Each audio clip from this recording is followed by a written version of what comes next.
Greetings, players. 1 week from today, it will be a year since the third Chuhou Joutai game released, and I'm still glad you're following my content even after 2 sagas finished around this time last year.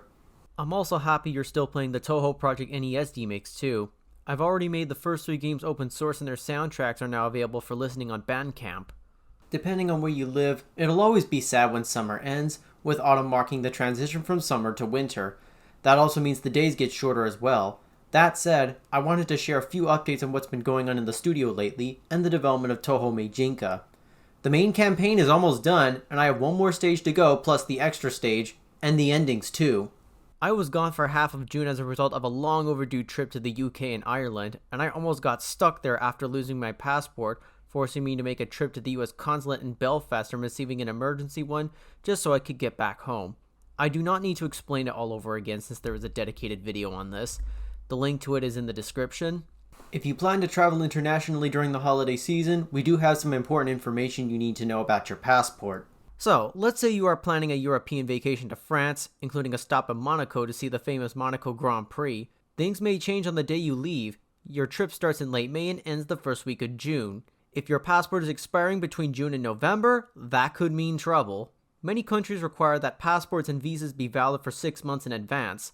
They do this if in the event you have an unexpected stay. For example, if you have a heart attack and become hospitalized for a month, or you have an accident that requires weeks of treatment. And no, they will not provide service to foreigners who do not have valid passports or visas.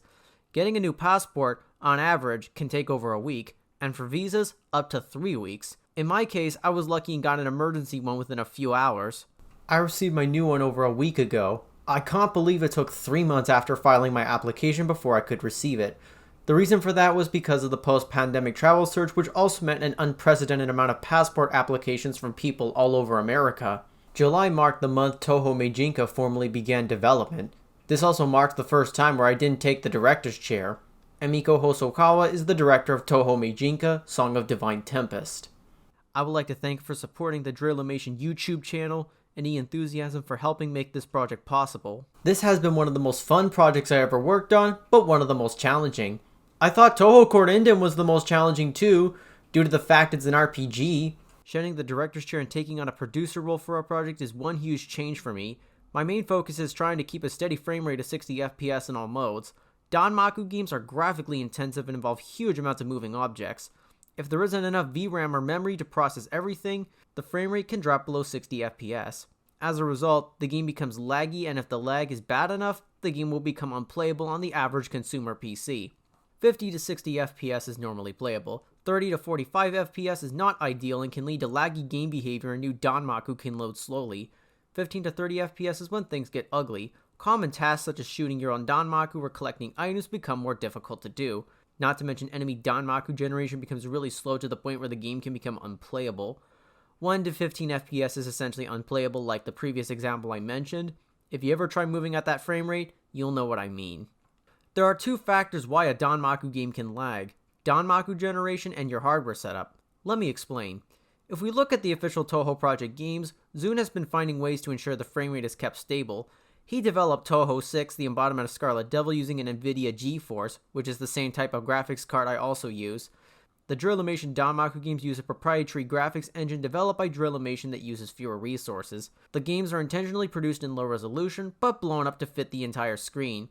This allows a game to be played without eating up any additional video RAM. The second factor is Danmaku generation, which is one of the most lag-intensive things in the games. Just a few enemies spewing large amounts of Danmaku can cause a system to fall to its knees. Today's processors can perform things faster than before. For example, if you buy one of those expensive processors, build a new computer with it, and try to fight Hardcliffe and Chuhou Joutai 2 Paraided, the performance would be the same as the typical Intel Core i7 system. Most games can only use one CPU core, and some games make use of multiple cores, but it's still not clear if the performance is any better. Furthermore, your system's clock speed is crucial for playing a Danmaku game. When I was developing the original Chuhou Joutai, I saw how terrible the performance was on my Dell G7 gaming laptop during the later stages, which was the system the game was made on. This was due to the RAM of the system, which only had 8 GB, with the addition of bloated features and Chrome running at the same time.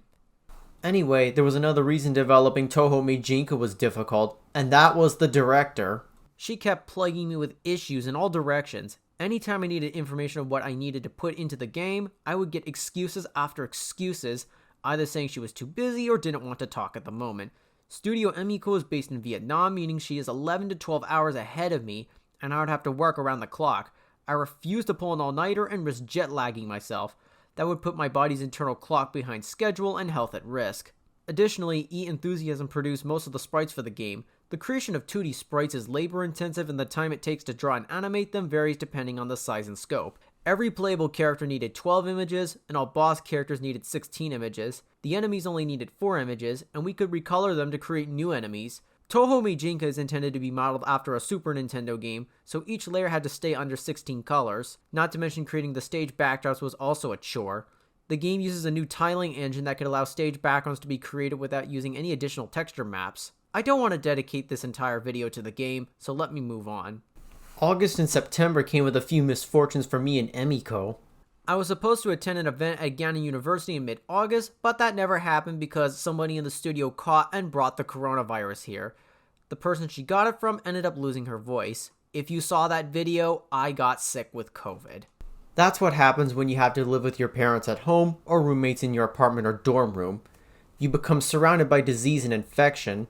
If you live in an urban area, you'll be surrounded by pollution. Sometimes those individuals can be fools. You can blame my father for my rage. That bald fool objects to everything I try to plan, keeps annoying me with his drunkenness but doesn't sing the poor old man song, doesn't obey my orders, and eats all of my food. On the other hand, my mother just bogs me with interruptions, informing me about pointless stuff I don't care about, or announcing I got signed up for crap that I don't want. Do any of these remind you of something? Emiko's misfortunes ended up happening in September.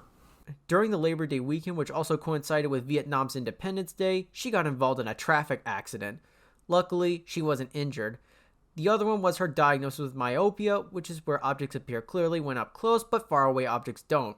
It's also no secret that I too have myopia, and I've had it for over a decade. I have no intent on getting contact lenses because I'm concerned about putting things in my eyes, and I think LASIK is too extreme. That's why you see me wear those clippable shades in all of my on-screen appearances. Without my glasses, I'm essentially blind and you wouldn't see me as the prophet. It's part of who I am. Also, I will never forget how many times I shot footage only to realize I forgot the shades, forcing me to reshoot. And yes, it happens. Also, it's been a year since I began using iCloud to store all Drillimation related content. While it has been convenient, especially when I went to the UK to access my stuff back at home, sometimes iCloud doesn't work right. Last year around this time, I got a blue screen once when I attempted to save the sprite for a dragon boss that will appear in Touhou Kourinden. Earlier this month, I had a server issue. iCloud would not sync. For the duration of a week, I had to upload and download files from the browser client of iCloud. Even after getting in touch with Apple support and repairing the Windows client a few times, iCloud suddenly worked again. Missing Windows updates were to blame, though I still occasionally have issues. Anyway, the last thing I want to say for this video is that Touhou Meijinka, Song of Divine Tempest will be released on December 8th, 2023. It will be out on both Steam and itch.io, and that being my first Touhou project fan game on Steam, it will certainly spread more of our word. I hope you are looking forward to it. I'm getting used to creating a project where I don't serve as the director, and it may be true if I go to Nintendo to create a Mario game.